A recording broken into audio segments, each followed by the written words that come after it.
Hey guys, it's Fishlord here, and welcome back to another video. Now, I know that this is going to be a different type of video, but I hope that you all enjoy it nonetheless. This was a lot of fun to make. I put a lot of effort into it, and I hope that you all will enjoy. And as you can see from the title and the thumbnail, I'm going to be doing the top 5 things that I want in Pokemon Sun and Moon. Now, Pokemon Sun and Moon has been announced a very long time ago, but I didn't really want to just jump straight into it right away, just because of the fact that many people do that just to get a whole bunch of clicks and views, and I didn't really want to be a part of that. I didn't feel like that was necessary.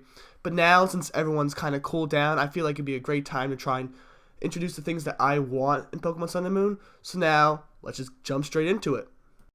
Number 5. In 5th place, we have customization. Now, I know that everyone loves to customize their characters, and I do as well, but I personally don't feel like it's the most important thing that we need in the upcoming games. Customizing your character does allow the players to be more connected with the game itself, and it makes you feel like you're more involved in the game, which is the goal of Pokemon. They want you to feel like you are in the game, so in that sense, it'd be great to have it in Pokemon Sun and Moon, but I feel like they could add a lot more. It's also a lot of fun to customize your outfits and such, but man, it's expensive. $80,000 for sunglasses? That's insane! Number 4. In the 4th place, we have more difficult rivals. In the most recent games, the rivals have been, well, kinda lame. In Pokemon X and Y, you could go and defeat Serena and Shauna with no problem, and then once you got the Mega Bracelet, forget about it. They were extremely easy. Back in Pokemon Red and Blue, you had Blue/Gary as your rival, and that was phenomenal. He was also a really tough person to fight, and then he went on to become the champion. Like, seriously, since then we haven't really had a rival that has played a major part in the role. I don't know about you, but when I first played Blue and I saw him, I flipped from joy because I didn't think that he could become the champion before me. It just goes to show how connected I was with my rival in that game, and how I didn't want him to become the rival before me. I have not gotten into a game like that since then. Like, the most recent rivals, Serena and Shauna, I don't even know what they do anymore, who they are. Like, they're completely unconnected, really, to the story. They don't really play a part, and you don't really remember who they are afterwards. And that's why I want the rivals to become more difficult. I want them to play a bigger part in the story, and so on. Number 3. In 3rd place is a new antagonistic storyline.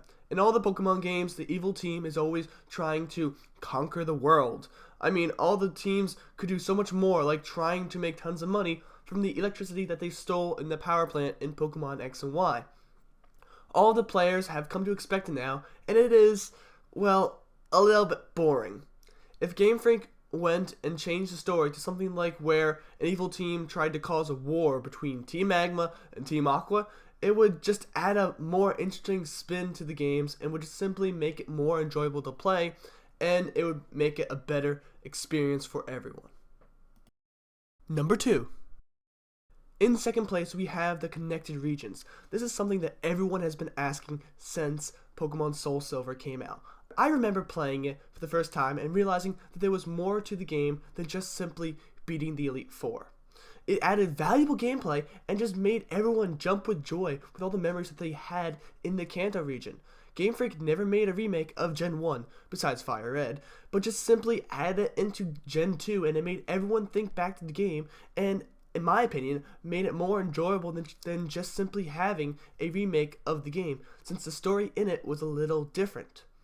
It also added more difficulty and was a great example of having a hard after-game experience. I mean, Oraz did have the Delta episode, which was great, but it didn't offer the same challenge that the 2nd region had.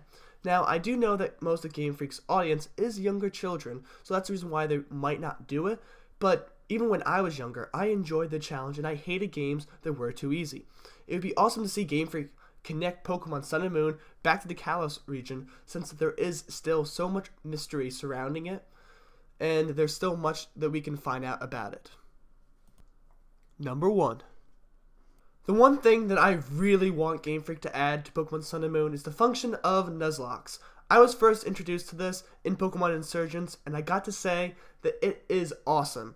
It adds in the level of difficulty that so many people desire, and I too desire, because the Pokemon games nowadays are way too easy. And it also allows people to decide if they want to go down the more difficult road or the easier road.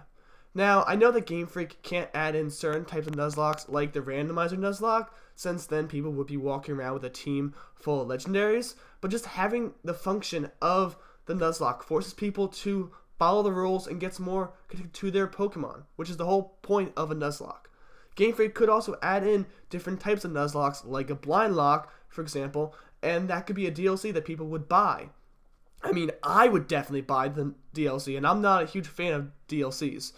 But anyways, that is the one thing that I really want Game Freak to add to Pokemon Sun and Moon. Anyways, guys, that's it for the video. I hope that you all have enjoyed. If you have, please hit the like button down below, or the subscribe button if you like my content in general. And actually, if you guys have any ideas for what you want for the upcoming Pokemon Sun and Moon, please do comment down below.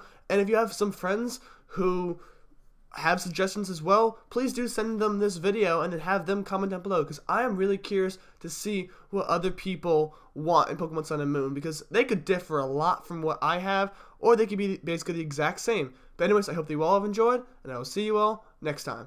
Have a great day. Bye.